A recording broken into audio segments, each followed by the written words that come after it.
Jackie Lewis, Senior Minister at Middle Collegiate Church here in Manhattan. At this year's annual gathering of faith leaders, we came together to talk justice and faith in America today. I sat down with my friend Otis Moss III, Senior Pastor at Trinity Church in Chicago, to talk myth, superheroes, and the power of stories. My bishop. Well, it's not bishop in the ecclesiastical sense, but it actually comes out of the X-Men comic books, a.k.a. Luke Bishop, who was a character in X-Men. A lot of people don't know him, but he is one that developed and grew up in a time when mutants were placed in concentration camps. And he has this power where he is able to take energy and turn it right back to those who are attempting to destroy him. What I love when we're talking is like the comic book world is just as real yes, as yes, the real absolutely. world. It is, right? So what's the connection between myths that are kind of in the comic book world or movies, and then also the texts that we call holy? Can you make a connection between these? So we're a story people. We're a people who love stories. We're engaged by stories. I mean, every child says, please tell me a story before I go to bed. And myths and stories connect with our humanity. I believe it's G.K. Chesterton who says it this way. He says that we don't read stories about dragons because they're true. We read them to know that they can be slain. And that's the power of the story. And whether it's a Genesis story, creation, whether it is David fighting Goliath, or if it's the story of Batman's origin, of losing his family, and all of a sudden he has this righteous indignation to fight crime in Gotham. They're stories that speak about who we are and who we eventually want to be. Now, this is your area of expertise, but is it true that Superman was created by two Jewish boys? In Cleveland, Ohio. Can you talk about that? That's so amazing to me. So you have these two young Jewish boys who come up in Cleveland, a very anti-Semitic time period, and they create this particular myth about an individual who comes to Earth, who is an orphan, and is adopted by a family. He's an immigrant. I mean, that's what Superman is. Superman is an undocumented immigrant. That's right. He comes to America and then takes this culture on, but is still deeply connected to this other story.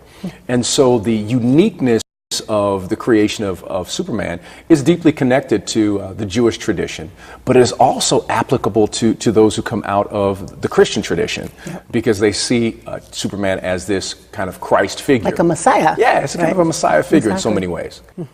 How did you come to be this person that you are, this blues preaching, pop culture generation of preachers? Can you tell me a little bit about your spiritual journey to this space where you're in? Well, I always give the highest acknowledgement to my sister, who is the one who was the storyteller, was my best friend growing up as a small child. She took me on dates on Friday to Baskin Robbins, and we would go to the movies. So that was the Friday night ritual. I mean, I love films with my father and with my mother. My father was either it's going to be a Western, it's going to be James Bond, or it's going to be a historical war film. But with my sister, whatever you want to see. It doesn't make a difference. You know, said, I'm just hanging out with you.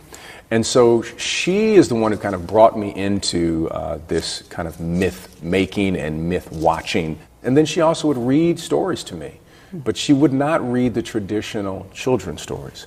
She read Zora Neale Hurston. She read James Baldwin. She read Maya Angelou. She read Roll of Thunder, Hear My Cry, Let the Lion Eat Straw. These are the stories that I was hearing as a very small child. And then I'm growing up in a household that was deeply connected to the Civil Rights Movement. My parents met in the movement.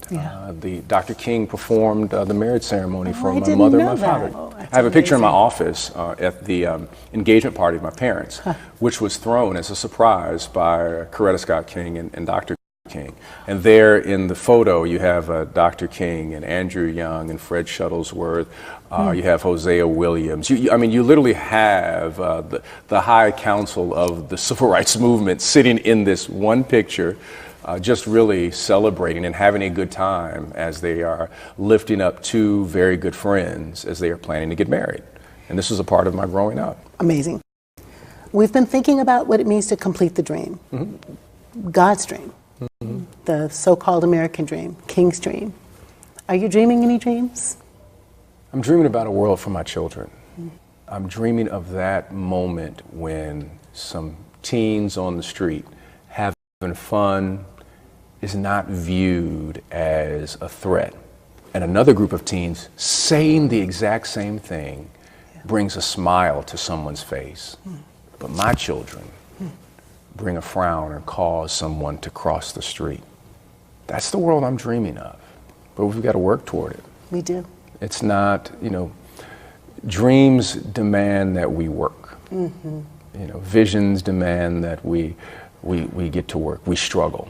I use the track metaphor that it's your job and my job to run the race, our leg of the race. And when we're done, we pass on the baton to somebody else. But it's our responsibility when they take off. I learned in track is that you're always hollering and cheering for the person who just takes off. And I want to have the privilege to be able to cheer on our children in our village to see them take off. May it be so. May it be so.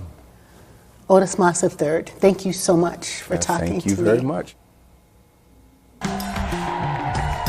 I sat down with activist and writer Brian McLaren to talk evangelical Christianity post-2016 election. Brian, I've got a congregation full of recovering Catholics. Are you a recovering evangelical? I am a deeply recovering evangelical. I grew up really fundamentalist. I knew I was in trouble when I was in middle school. I asked my Sunday school teacher about evolution because I thought evolution was fascinating. Right. And he said, oh, you have to make a choice. You can either believe in God or evolution. And I remember thinking, 4 years from now, and I'm out of here. Another strike against me. I was a musician. I liked rock and roll. Nowadays, fundamentalists love rock and roll, but back then it was of the devil. Well, you've had a really interesting transition in your work life, too, your professional life, because of your changing theology. What's that been like for you?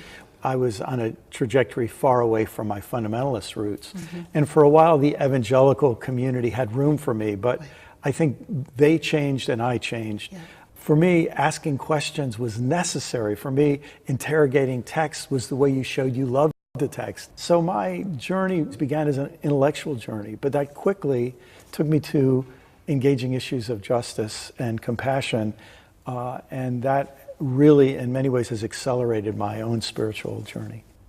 So, Brian, I am African American, and you are white. I mean, fly fishing, white person.